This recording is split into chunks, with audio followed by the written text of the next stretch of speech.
गांव नीलगंगा और एक गरीब बेटी सुहानी। नीलगंगा गांव में रहती थी एक 14 साल की गरीब लड़की सुहानी। उसके पिता लकवाग्रस्त थे और माँ मजदूरी करती थी और घर में खाने को कई बार सूखी रोटी भी नहीं होती थी। लेकिन एक चीज़ थी जो सबसे खास थी, सुहानी की भोलेनाथ में अटूट भक्ति। वो रोज सुबह उठकर टूटी झोंपड़ी के सामने मिट्टी के शिवलिंग पर बेलपत्र चढ़ाती और गा गा कर कहती, भोले बाबा मेरा सहारा सिर्फ आप हो।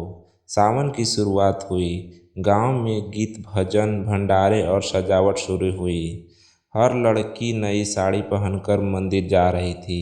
सुहानी के पास न साड़ी थी न श्रृंगार। उसने अपनी माँ की फटी धोती के टुकड़े से ओढ़नी बनाई और बेल के पेड़ से पत्ते तोड़कर पूजा का सामान इकट्ठा किया। वो मन ही मन कहती, भोलेनाथ मेरे पास कुछ नहीं है, पर मेरा मन सच्चा है, आप ही मेरा सब कुछ हो। सुहानी मंदिर पहुंची, जहां गांव की अमीर लड़कियां उसकी हंसी उड़ाने लगी। अरे देखो, भक्ति की रानी आ गई, साड़ी तो मांग लेती किसी से। पुजारी ने भी उसे मंदिर आने से रोका। छोटी जात की लड़की मंदिर की दहलीज पार नहीं कर सकती। सुहानी रोती हुई मंदिर के पीछे चली गई और वहां बैठकर शिवजी का ध्यान करने लगी। पार्वती जी ने देखा कि सारे गांव में सावन की पूजा हो रही है, लेकिन एक लड़की अकेले बैठकर रो रही है। उन्होंने भोलेनाथ से कहा, स्वामी देखिए न, एक छोटी बच्ची आपको सच्चे मन से पुकार रही है और संसार के लोग उसे अपमानित कर रहे हैं। भोलेनाथ बोले, देवी, जहाँ दिखावा नहीं केवल सच्ची पुकार है, वहाँ मैं स्वयं जाता हूँ। चलिए आज सुहानी के घर चलते हैं। शिवजी और पार्वती माता साधु साध्वी के रूप में सुहानी के झोंपड़ी के बाहर पहुँचे। सुहानी ने उन्हें देखते ही जल और रोटी दे दी। उन्होंने पूछा, बिटिया तू तो खुद भूखी हो, फिर ये सेवा? सुहानी बोली, भोलेनाथ ने सिखाया है कि अतिथि देवता होते हैं।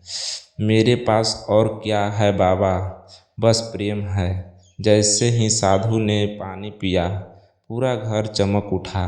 मिट्टी का शिवलिंग स्वर्ण में बदल गया और शिव पार्वती अपने असली रूप में प्रकट हो गए। सुहानी डर गई, पर शिवजी ने मुस्कुराकर कहा, बिटिया, मेरी पूजा में सबसे पवित्र जल तूने चढ़ाया है, तेरा घर में अब कभी दुख नहीं आएगा।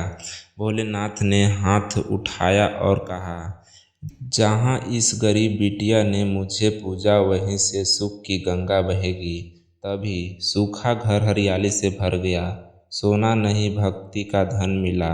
गांव की नारी शक्ति सुहानी की भक्ति से प्रेरित हुई।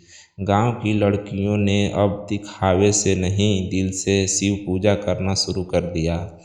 पुजारी ने खुद सुहानी से माफ़ी मांगी और मंदिर का पहला बेलपत्र हर सोमवार उसे चढ़वाया जाने लगा। राजा तक एक बात पहुंची। उन्होंने सुहानी को शिव कन्या सेवा पुरस्कार से सम्मानित किया। भगवान को सोने की थाल नहीं, भोलेनाथ का मन चाहिए। सावन भक्ति का महीना है, दिखावे का नहीं। छोटी उम्र में भी भक्ति बड़ी हो सकती है। गरीब के घर भगवान सबसे पहले पहुंचते हैं।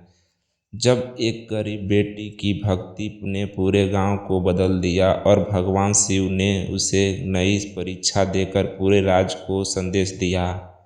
शिव पार्वती के दर्शन के बाद सुहानी का जीवन पूरी तरह बदल गया था। जहां पहले वो मंदिर के बाहर रोती थी, अब उसी मंदिर के शिवलिंग पर सबसे पूजा करवाई जाती।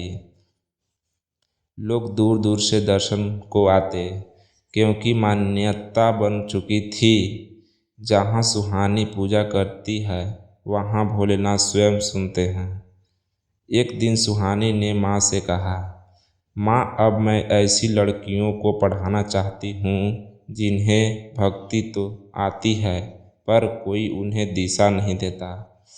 माँ ने मुस्कुराया और कहा, बिटिया, यही तो तेरी असली पूजा है। शिव मंदिर के पास ही एक पुराना कच्चा घर था। उसे साफ करके सुहानी ने वहाँ शुरू किया जहाँ बेटियों को पढ़ाई सिखाई जाती, साथ ही पूजा संस्कार गीत और सेवा के पाठ भी। जल्द ही गांव की कई गरीब बेटियों सुहानी से जुड़ गई। वो सब बेलपत्र तैयार करती, भजन गाती और हर सोमवार को गांव में भक्ति रथ निकालती। सुहानी के विद्यालय की बातें दूसरे गांव तक पहुंचने लगी।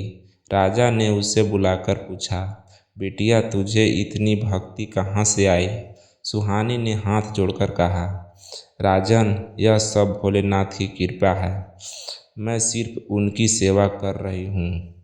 गांव के कुछ स्वार्थी लोग जो अपनी बहुओं को दबाकर रखते थे, उन्होंने ये बदलाव रास नहीं आया। उन्होंने मिलकर अफवाह फैलाई, सुहानी जादू टोना करती है, इसीलिए भोलेनाथ उसे प्रकट हुए। राजा भी भ्रमित हो गया और कहा, अगर सुहानी सच्ची है तो सावन की अंतिम सोमवारी पर खुद भोलेनाथ आकर उसका हाथ थामे, वरना उसे गांव से निकाल दिया जाएगा। सुहानी को दुख हुआ, पर उसका विश्वास अडिग था। उसने अपनी शिष्यों से कहा, हम भजन करेंगे, व्रत रखेंगे और शिवजी पर विश्वास बनाए रखेंगे। अगर हमारी भक्ति सच्ची है तो भोलेनाथ जरूर आएंगे। हजारों लोग मंदिर में इकट्ठा हुए। राजा सिंहासन पर बैठा है और सुहानी को बीच में बुलाया गया। वो सिर झुकाकर शिवलिंग के सामने बैठ गई और आंखें बंद कर ली। चारों तरफ सन्नाटा। तभी आकाश में गड़गड़ाहट हुई, तेज हवा चली, शिवलिंग से प्रकाश निकला और भोलेनाथ स्वयं प्रकट हुए। भोलेनाथ ने सभी के सामने कहा, जिसे तुम जादूगरनी कहते हो वो तो मेरी परम भक्त है। आज उसका नाम शिव भक्ति श्री सुहानी होगा और जो इसे झूठा कह रहे थे उन्हें 1 वर्ष तक गांव की बेटियों की सेवा करनी होगी। राजा ने माफ़ी मांगी। सुहानी को राज्य कन्या की भक्ति सम्मान से नवाजा गया। अब हर साल सावन की अंतिम सोमवारी पर सुहानी कथा सुनाई जाती और शिव भक्ति विद्यालय एक बड़ा शिक्षालय बन गया। सच्ची भक्ति को कोई अफवाह हिला ही नहीं सकता। जब भक्त परीक्षा देता है, भगवान न्याय करने जरूर आते हैं। बेटियां सिर्फ पढ़ने की नहीं, समाज को जगाने की शक्ति रखती है। सावन सिर्फ व्रत नहीं, नारी सम्मान और सेवा का महीना है। हर हर महादेव।